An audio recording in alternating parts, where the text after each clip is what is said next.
Então, na sua opinião, por que você acha que alguns alunos podem abandonar a escola? Qual principais motivos que eles têm e se há, né, evasão? A gente não tem tanta evasão escolar, é muito difícil hoje em dia esses índices como haviam antigamente, porque assim, a escola, obrigatoriamente, quando a criança começa a faltar, se ela tem 5 faltas consecutivas, né, ou 7 faltas alternadas, a gente tem que fazer uma notificação, é uma ficha obrigatória, que chama FICA, né, e encaminhar para o Conselho Tutelar. E o Conselho Tutelar tem que ir até a escola, tem que ir até a casa da criança, a escola tem que ligar para casa, a gente tem que ir atrás desse aluno. Por quê? A escola é penalizada se não informar o conselho de que a criança está ausente. Né? Quando uma criança pede transferência, ela tem que trazer uma declaração de vaga do lugar para onde ela está indo, para a gente poder emitir essa declaração. Mas é por causa da diferença do colégio estadual, porque aqui é muito concorrido também, né, para matriculação, né? No ensino, no município, todas as escolas têm que agir assim, seja onde for, no Pinheirinho, no Boqueirão, precisa fazer o FICA. 5 faltas consecutivas, 7 alternadas. A escola é bem orientada quanto a isso. Pedagogos, diretores, professores, a gente sabe disso, né? Se a gente chegar lá no meio do ano no núcleo, na secretaria e dizer, não, mas esse aluno está com 40 faltas, não tem nem o FICA, nossa senhora, acho que a gente, sei lá o que eles fazem com a gente, né? Porque a escola precisa sim informar. Não que não tenha, a gente tem aluno que chega a ter 40 faltas, 50 faltas e ser retido, apesar de fazer o FICA do Conselho Tutelar ir na casa e tudo. Porque o Conselho tem uma ação também, ele vai e orienta, ele vai e fala uma vez, ele vai e ele fala 2 vezes. Agora, para ele tirar a criança de uma família por algum motivo, ele tem que ser assim extremamente grave, porque aí você também gera um outro problema, quando você tira a criança da família e coloca num abrigo, né? Também você tem que ter estrutura para atender essa criança, então são equações bem difíceis, assim. Por que as crianças se evadem? Na nossa realidade, é muito em virtude da família, né? É muito em virtude, assim, da posição da família em relação à escola, da firmeza da família em relação à educação da criança. Porque a gente não está falando de um jovem de 15, 16 que tem autonomia para ir e vir sozinho. Aqui, a mãe tem que trazer, ou a tia, ou a avó, ou a avó, alguém traz, alguém busca a criança, né? Então, quando ela falta, porque ela está com preguiça, porque ela foi viajar, porque ela estava na casa do pai, o pai não chegou no tempo, porque o pai e a mãe brigaram, né? Ela foi na casa da avó, e daí ela ficou uma semana na avó, entende? É muito mais a família do que a criança, né? A gente lida com uma faixa onde as crianças gostam da escola, que é essa faixa aí até o 5º ano, né? Eles gostam da professora, eles gostam dos amigos, da educação física, da atividade diferente que a professora faz lá na sala, né? Então, assim, é mais a família que interfere, sabe?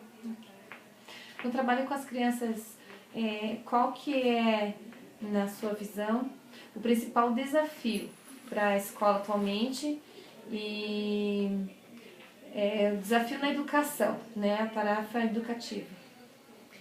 Bom, são vários desafios, né? Um deles é assim, a criança tem que entender que a professora não é uma artista de TV, ela não é um jogo de computador, né? Ela não é um videogame, ela é uma professora. E que tem momentos que não vai ser tão legal assim a aula. Tem momentos que podem ser bem bacanas, bem diversificados, mas tem momentos que ela tem que estudar, tem momentos que ela tem que escrever, que ela tem que suar mesmo, né? Ela tem que ter o seu esforço ali. E isso assim, tudo na vida, né? A gente vai aprendendo desde pequeno isso. Então não dá pra gente querer se fantasiar para atrair a criança, né? A escola precisa buscar outros atrativos para manter a criança ali. Se for para ser igual ao videogame, ela ficava lá na casa dela assistindo videogame, jogando videogame, assistindo TV, né? Então esse despertar interesse, ele tem que passar muito mais pelo despertar interesse por aprender, por conhecer, por saber mesmo, né? E esse é um dos desafios. Um outro desafio é assim, crianças diferentes, de famílias diferentes, que vêm de lugares, né, que têm níveis de aprendizagem numa mesma série, num mesmo ano, muito diferente um do outro. Então é um grande desafio para o professor conseguir na sala de aula lidar com essas diferenças, né, e atender todo mundo. Não dar menos para quem sabe muito, nem mais para quem sabe pouco, né? Conseguir fazer esse equilíbrio é um desafio. Eu acho que é um dos mais difíceis, assim, né? Dentro da sala de aula, é você conseguir trabalhar com todo mundo que você tem ali. Tá? E como que você compreende a relação da escola e família? Se a gente não tiver essa relação boa, é bem difícil você ir para frente, né? Se a família critica a escola ou critica a professora, se a professora não respeita o núcleo familiar que aquela criança veio, praticamente você invalida ali o processo todo, né? Então a escola precisa fortalecer a família e a escola. E lembrar de separar os papéis, né? Você não pode chamar um pai na escola e dizer para ele que precisa ensinar um pouco mais a criança em casa, que tem que ensinar, sentar com a criança não está conseguindo fazer o problema, porque quem ensina é a gente, né? Como os pais não podem esperar que aquela criança que responde em casa, que não tem regra, que não tem rotina, venha para a escola aprender isso. Né? Tem que separar um pouco os papéis para que essa relação fique boa. A escola, ela tem uma relação com a comunidade, assim, uma abertura com algum festival, jogos durante os finais de semana, alguma coisa? A nossa escola não abre para a comunidade escola, né? Algumas são 100 escolas da prefeitura que têm comunidade escola, tá? Preferencialmente as escolas que já são de tempo integral. E assim, aqui, por exemplo, tem outras escolas no plano que têm comunidade escola, então não justifica que essa também tenha, né? A gente tem assim, as festas, né, tradicionais da escola. Internas, com os Com pais os e pais e alunos, alunos, né? Chamando a comunidade escolar, mas quem participa é mais a comunidade que tem filhos na escola, né? A gente tem as reuniões de pais, as entregas de pareceres, né? Tivemos esses dias, por exemplo, uma exposição de arte à noite, que foi super bonita, vem bastante gente a participar, assistir, né? Então a gente procura assim convidar e chamar os pais sempre que é possível.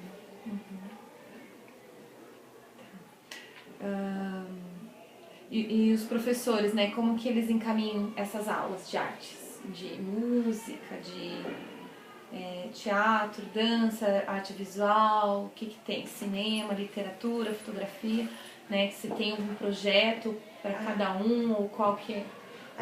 Todas as escolas do município têm professor de arte, né? Mas não professor formado com habilitação em arte. Tá?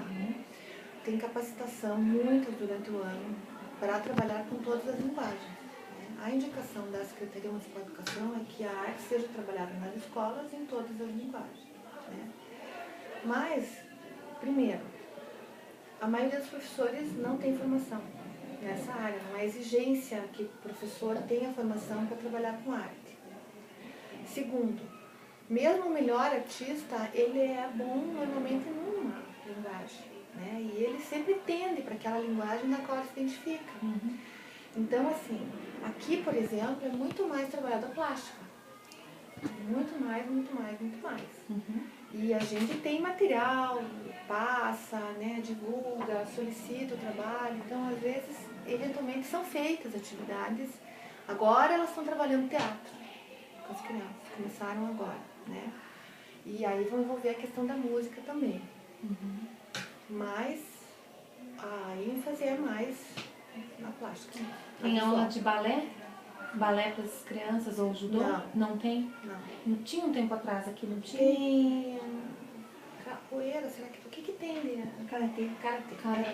Tem Mas não é extracurricular. não tem nada a ver com a É educação permanente. Depois do horário. Depois do horário. Que nem tem o coral na escola. Não tem mais. Mas não tem mais Não. como coral, nossa. Não tem o coral. Como tem o futebol, Sim. né? Futsal, mas é depois do horário, é pago. Não é só para aluno da escola, se alguém de outro lugar quiser, não faz parte da nossa grade, né? Então, você estava falando sobre a criança nova que chega, né? Uma pergunta sobre a situação da inclusão, né? Como que você percebe isso, uma criança que está nessa situação? Uma criança que está chegando. Nova na escola. A gente, assim, procura minimizar o transtorno, que é uma mudança. Para a criança, sempre é complicado, né? Porque se ela está chegando na escola, ela mudou de casa. Às vezes ela mudou de família, né? Porque o pai separou, ela foi morar com a avó, né? Então, para a criança, pessoalmente, já é um problema. Na escola, a gente apresenta para o professor professores sempre procuram conduzir assim, olha, um amigo novo, amiga nova, vamos mostrar a escola, quem vai ficar no recreio, ou vai explicar o lanche, né? Receber da melhor maneira possível a criança. Tem vaga, a gente recebe, não há restrição para matrícula, né? A restrição é vaga, né? Ter ou não um espaço. Se tem um espaço, não existe um critério. Esse a gente matricula, aquele a gente não matricula, entendeu? Sei que as crianças são bem novas, mas a questão é sobre a diversidade sexual, né? E como percebe que seus professores lidam com essa questão de gênero, diversidade sexual, né? E se pode citar algo que tenha acontecido, né? Algum relato, né? Porque às vezes das próprias crianças, né? Surge assim, aqui na escola, os pequenos, assim, do primeiro, segundo, terceiro ano é mais difícil, porque são bem pequenos, estão numa outra fase de desenvolvimento até, né? Quarto e quinto ano, na aula de ciência, já entram assuntos relacionados, né? Ao gênero, à sexualidade e tudo. E eu não me recordo aqui na escola de uma situação assim, que a gente tenha vivenciado e que tenha causado alguma polêmica dentro da escola, né? Esse ano, assim, a gente procura sempre trabalhar com eles na igualdade, né? No respeito ao outro, no respeito ao diferente. Isso para qualquer, não só na questão sexual, mas no do gordo, magro, preto, branco, baixinho, altinho, mais inteligente, menos inteligente, porque são vários os que acontecem, né? As crianças na cidade, elas às vezes fazem apelido e tudo. Eu, particularmente, não gosto muito de abrir, assim, aquela história, assim, do bullying, da discriminação, ampliar muito dentro da escola, porque, como eles são pequenos, são poucos os que se apercebem disso. E se você abre demais, você dá ideia para o restante, né? Então, às vezes, é melhor resolver individualmente aquela situação do que criar, assim, nossa, nós vamos fazer um projeto dentro da escola de sexualidade ou de qualquer coisa. E isso vai despertar em quem nem está pensando nisso ainda, uma coisa que veio à tona ali, né? Então, um caso que venha, vamos lidar com esse caso, se for necessário falar com a família e tal.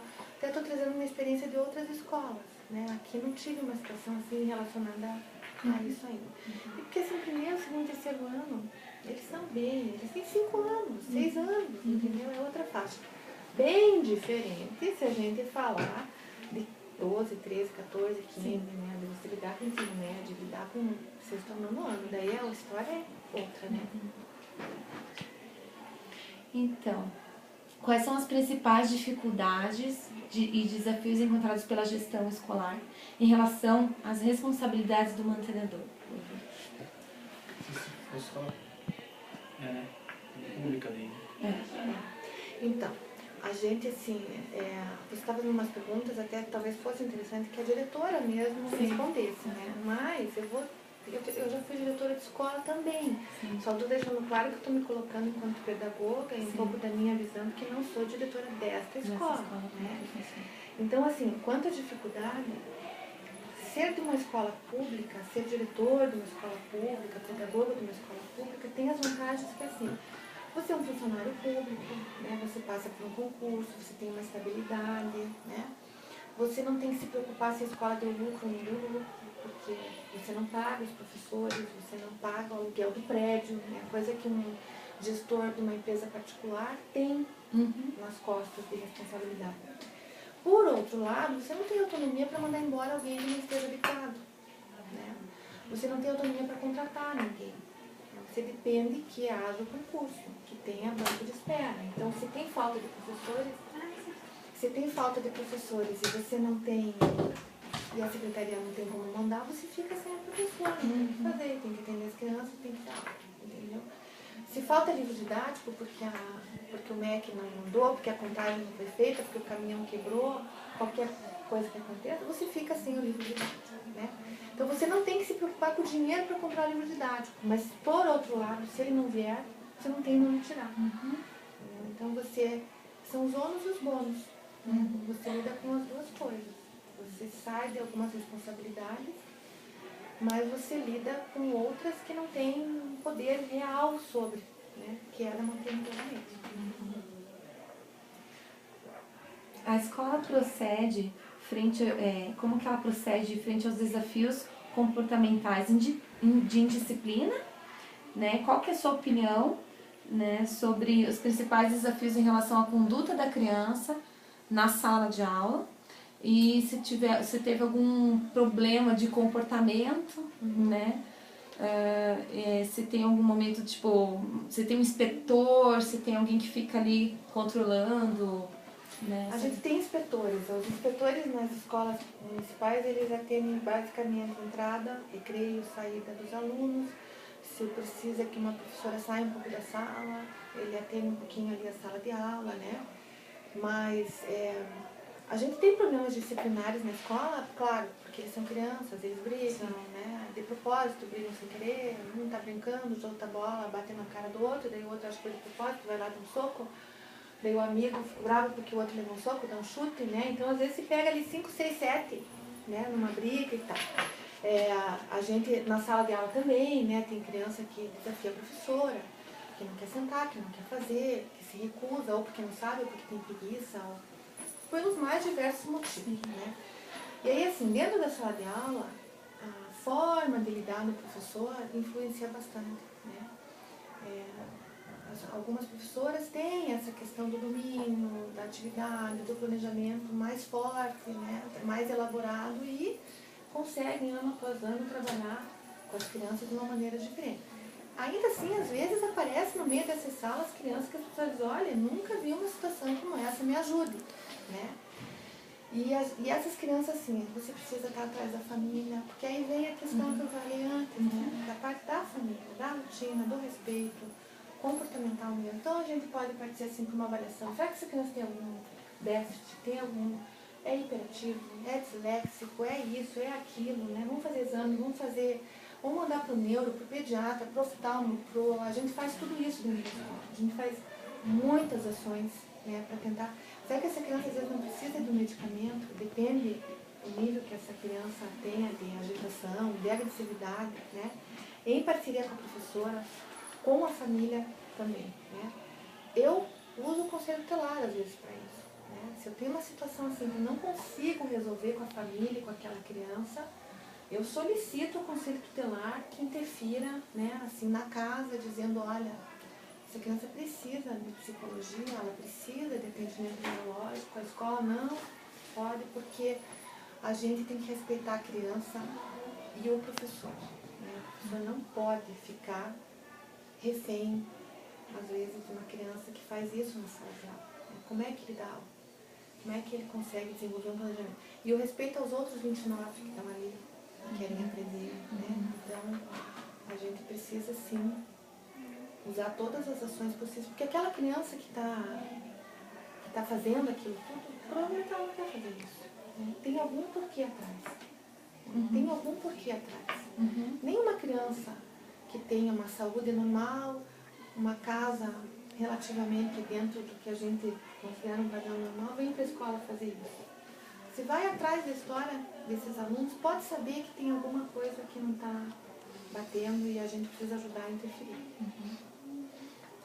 Nessa escola tem a disseminação de medicamentos, avaliação psicológica? Na escola, não. Não, a gente só dá medicamento daqueles que vêm de casa com receita médica. A escola não ministra nenhum tipo de medicamento para nenhuma criança nunca, nem chá. Nada. Nem atendimento psicológico, a gente encaminha. Né? E tem ajudado a diagnosticar alguma criança que tenha transtorno, déficit de atenção, hiperatividade? Muita. Sempre a escola dificilmente uma criança já vem avaliada para a escola, né? Se ela vem avaliada é porque ela veio de outra escola com a avaliação da outra, mas de casa, até porque eles vêm muito pequenos para a escola, né? E você, uma criança de 5, 6 anos, como é que você vai dizer que ela tem um déficit? Se ela está começando a aprender a língua, né? Um transtorno. Às vezes a criança vive sozinha em casa com o pai e com a mãe, ou só com a avó. Quando ela vem para a escola é que ela, às vezes, demonstra aquilo na relação com os seus pais, ou quando ela tem que realmente ter um desempenho cognitivo ali, é que ela começa a apresentar esses transtornos, esses déficits. Há alunos com laudos psiquiátricos ou neurológicos Na escola? na escola, sim. E esses laudos, né, eles foram feitos, na maioria das vezes, né, com uma preocupação da família, em geral, da avaliação psicológica médica também, né, ou a escola também percebeu. Eu acho que assim, é mais ou menos o que eu falei antes. Uhum.